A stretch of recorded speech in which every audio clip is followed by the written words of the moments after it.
I think the Shoah Foundation is important because it is a geniza of memories of direct witnesses who could, where you can actually immerse yourself and see from every angle possible what actually happened in the times of the Shoah. And I think that for the future generations of this world, for historians, for everybody else, it is absolutely vital to have such an organization and for that organization to exist, from today till forever. The most important lesson of the Holocaust is that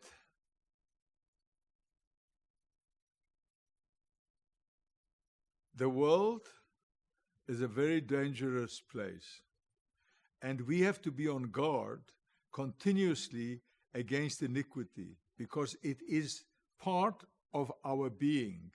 We have to fight it on a continuous basis. So we have to try and eradicate all kinds of racialism, all kinds of prejudice, and I think that should be the lesson, because by looking at what happened in the Holocaust, we should see what the world can become if it continues being like that.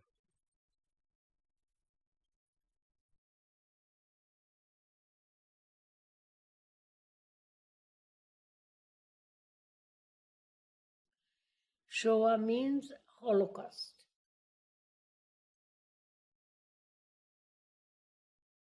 My name today is Eva Kaur. My maiden name was Eva Moses.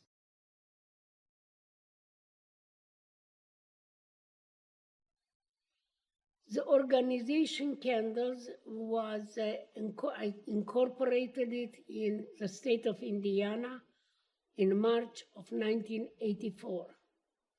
And it was, from my perspective, a support organization that would help me collect money for the different activities to help survivors go to Auschwitz, do activities together, and also meet. It remained, I think, that up to today because we still use it on occasion. The Holocaust Museum was opened actually as a personal project of trying to remember Miriam and helping me with my pain. But I also felt that the educational ideas that I would like to be able to promulgate throughout the world would be better served through a Holocaust Museum and Education Center than through a little support organization where students, people could come, view exhibits, see documentary material.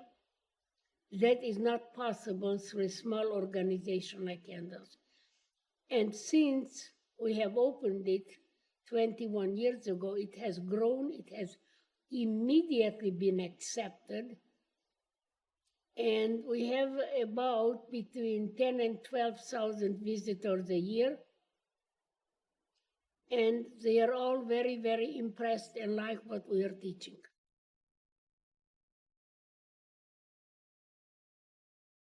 And my name is Pinchas Guter, and I've come here to listen to some of your questions. I believe you have some questions for me. Shoah means total destruction. I don't forgive. I don't forgive. I don't believe it's possible something like the Holocaust or any of the perpetrators of the Holocaust to be forgiven. I believe they should be judged. If found guilty, they should be incarcerated. I don't believe there should be a death penalty. I think it's judicial murder. I personally don't believe in it, but I would never ever be prepared to a perpetrator or any Nazi ideologue who created this murderous Shoah the Holocaust, to forgive them. There is no way you can forgive. They should burn in hell forever.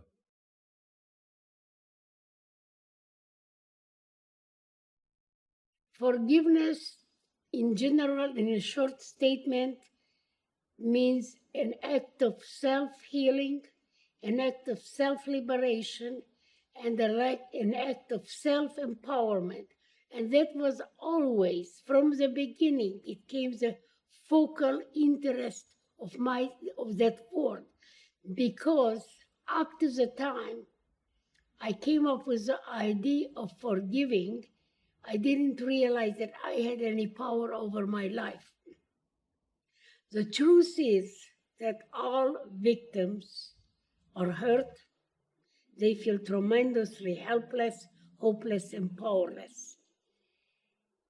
I realize that I have no power to change the past. No one has that power. But I definitely have power to change the present and the future. And that's why it appealed to me that I could somehow change my own life and be able to live without all the pain that I was carrying around. Now, do I have time for a longer answer? I want to give you something important. There is a lot of confusion in people talking about my forgiveness. And I am continuously asked that question. Why did I call it forgiveness? It started out because I wanted to thank Dr. Munch for his willingness to go to Auschwitz and document the operation and the existence of the gas chambers in Auschwitz. To me, that was very important. And when I realized, or I found out that he knew about it, I immediately asked him to go with me to Auschwitz. And when he agreed immediately, I was very excited and very happy. I don't understand it, what made me want to thank him in a formal way. But I did, and I wanted to give him a meaningful gift. And I had no idea how to thank the Nazis. So when, after 10 months of searching and soul searching and brainstorming, and I didn't tell anybody because I didn't want anybody to find out about it, I was concerned that my friends and family would discourage me from doing it. And I really didn't want anybody to interfere in it.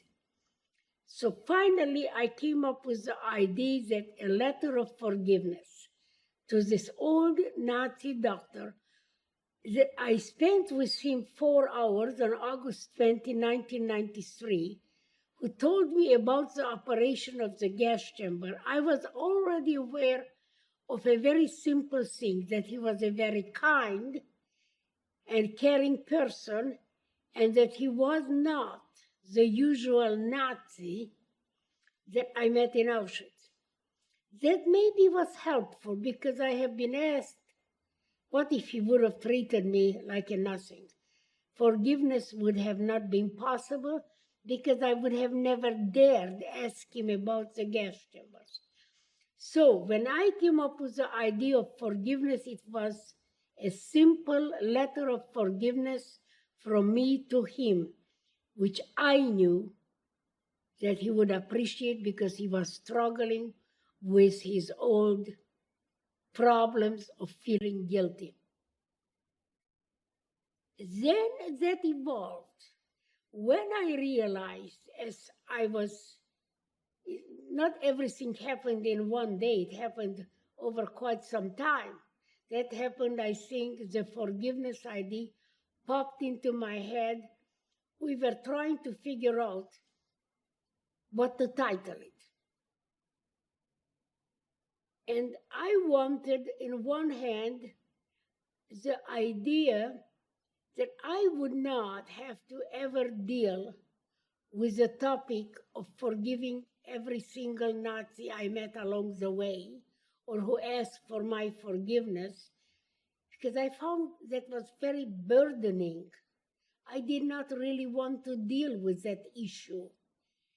And the simplest thing for me is was to actually forgive everybody, and the blanket forgiveness. And I was looking also for an important word in the English dictionary because I wanted that forgiveness letter to be important. A forgiveness letter is just a forgiveness letter, but a declaration of amnesty, I thought that gave it a little bit more importance to the whole act. And it also, I did not want Dr. Munch to be put on trial, nor did I feel that I wanted to be involved in any trial where Nazis would be put on trial and I would be in some way involved. Therefore, the words declaration of amnesty fit my state of mind at that time. Of course, I was gravely criticized for all that and still am. And as time went on and people were asking me questions, well, you are not condoning it. I said, no, I am not condoning it. Nor do I approve of it, no. So what do you really do with all that? So because I had to revisit that idea of forgiveness, I realized if people do something wrong, that at least they should take responsibility for their action, which of course I cannot do anyway.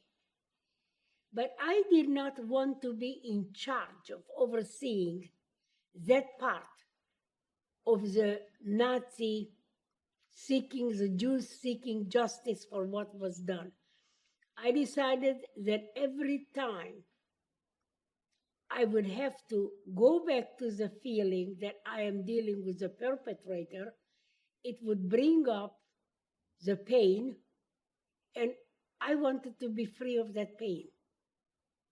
Because I didn't see that continuously dealing with that pain would be helpful to me, and I really believed and believe that I have the right to live free of that pain.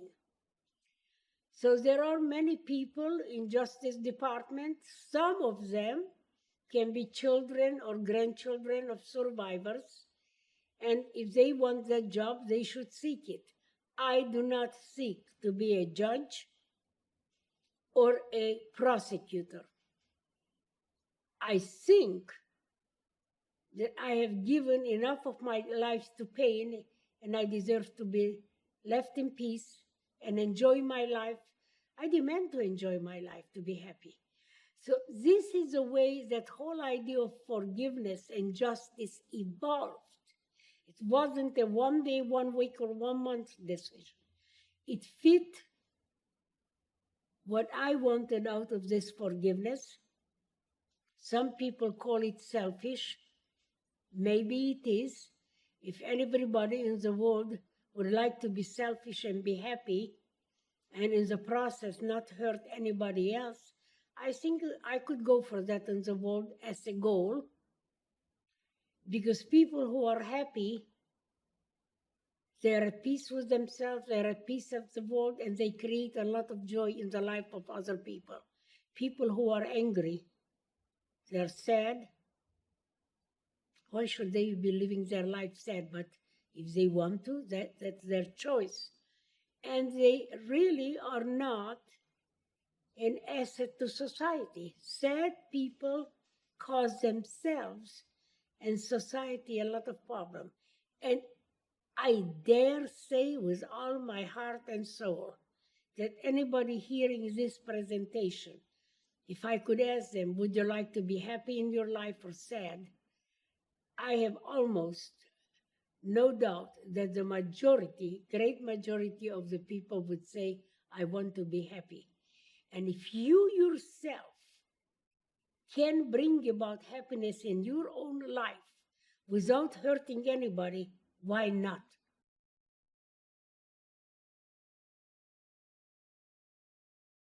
something very simple, and that is to tolerate each other and to accept different cultures and different religions and different ways of life as if they are different but acceptable.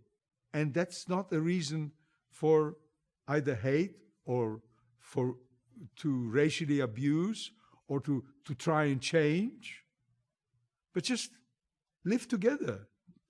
Accept my culture is this, your culture is that. You pray your prayers to God. You do it this way. I do it my way. I say Psalms. You read the Quran. Why can't we live together?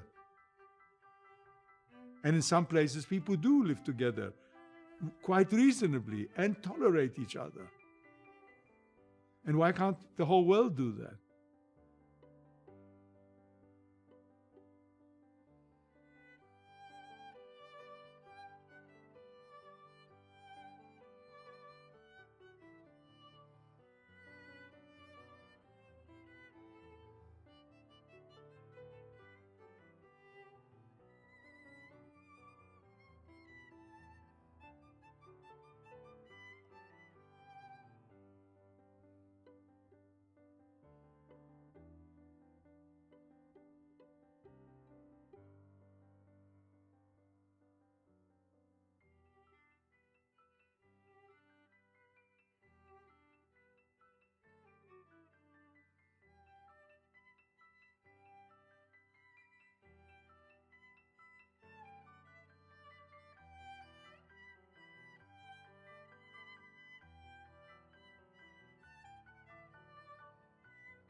Anne Frank.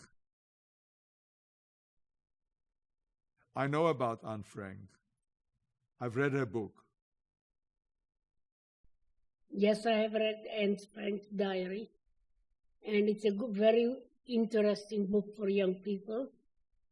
Talks about the dreams and the good thoughts that young people have, and that she believed. I think her quote is, "Isn't it wonderful that we don't have to wait one single moment to start to improve the world?" Is the world better since the Holocaust? Certain parts of the world are better. Certain parts of the world are worse. You can't exactly answer that question as a whole. You've got to divide it in bits and pieces. It is getting better in some parts. It is getting worse in some parts. So it's a mixed bag.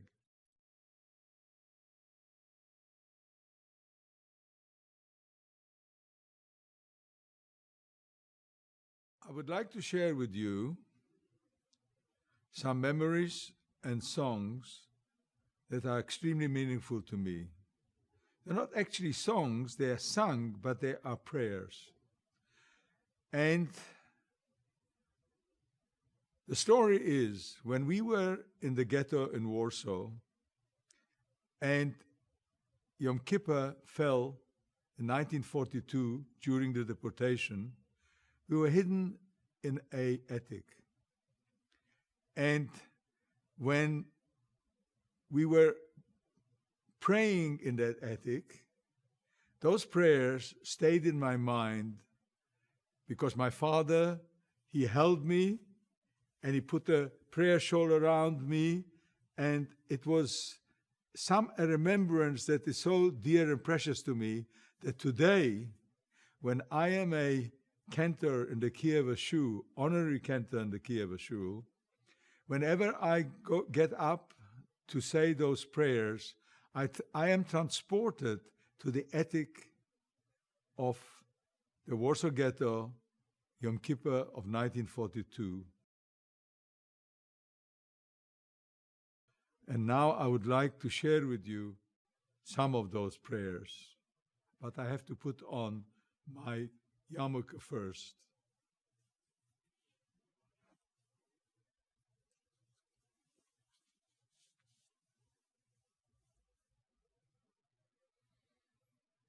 Or zaru ala tzadik, ole yishrei v'simcha.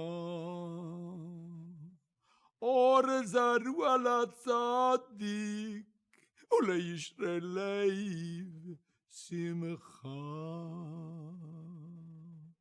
Or zaru ala tzadik, ולישרלי ושמחה.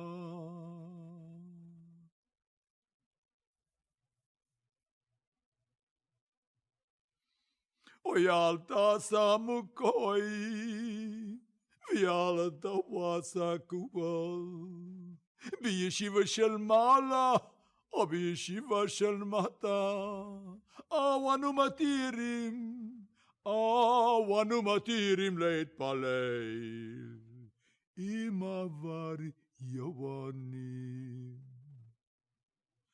וילדת המוקוי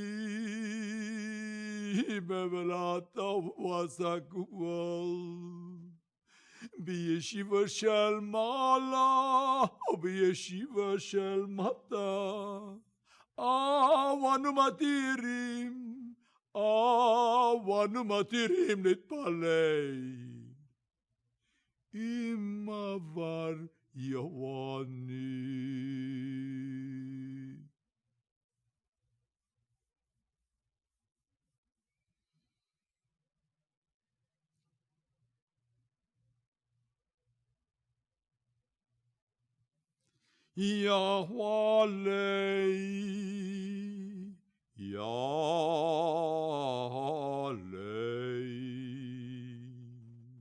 יהולי יעלי תחנוננו מערב ושבתנו מבוקר וירווה ענוננו וירווה ענוננו עד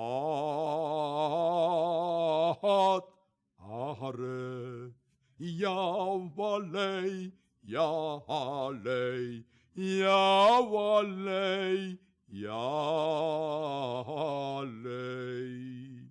יעלי יעלי רנוננו מערב ויעבור שבתנו מבוקר וירווה אבותינו וירווה שבתנו עד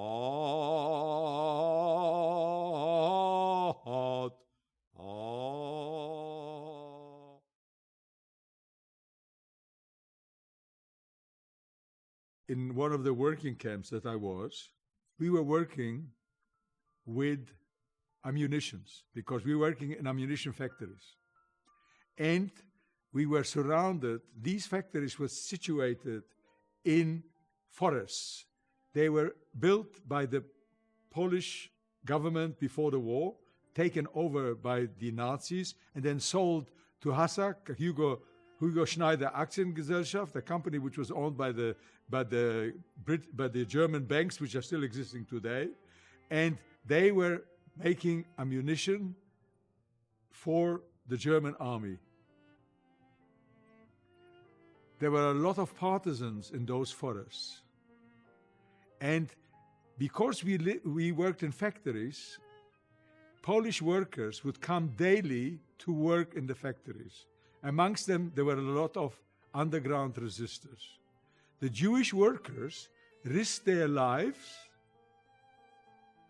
and supplied them with ammunition which they would steal from the factories so that they can go to the partisans. And actually, in Skaržisko, there were more than one time where people were caught and they were executed for it and this was the resistance that I actually saw with my own eyes.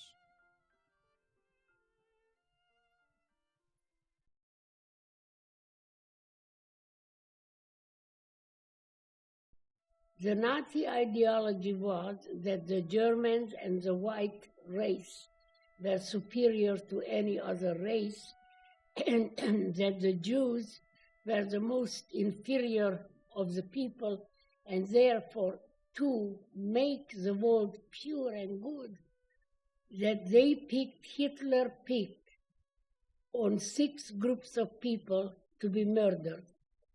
And Jews, Gypsies, physically and mentally handicapped, Jehovah's Witnesses, and all political opponents, he declared them that they are genetically inferior, and therefore they have to be eliminated and murdered.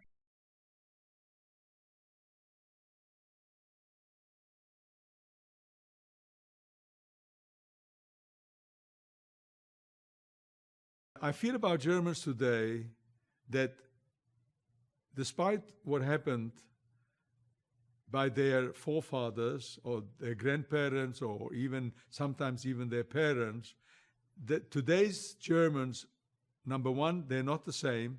Germany is not the same. And to be quite honest, I feel quite comfortable going to Germany, and I don't feel any animosity towards it. Today's Germans should not feel guilty about anything. They have not done anything wrong, and they should not carry the responsibility or the burden for their parents or grandparents or great-grandparents. What a waste of time. If you want to do something good for somebody, at least it will benefit a person today. I find that the education in Germany about the Holocaust is advanced and demanding, and also burdening the young people. While I want Germany to continue educating young people about the Holocaust, I think that just remembering is number one, not enough, and number two, guilt is a very negative emotion, does not accomplish anything. So instead of feeling guilty, help somebody. If you want to do it in the memory of the victims of the Holocaust, do that. Go to a nursing home, visit it once a week when somebody doesn't have a visitor, and so you do it in the memory of those who died in the Holocaust. Beautiful idea. But I don't think that they should feel guilty, because guilty is a wasted energy, does not help anybody.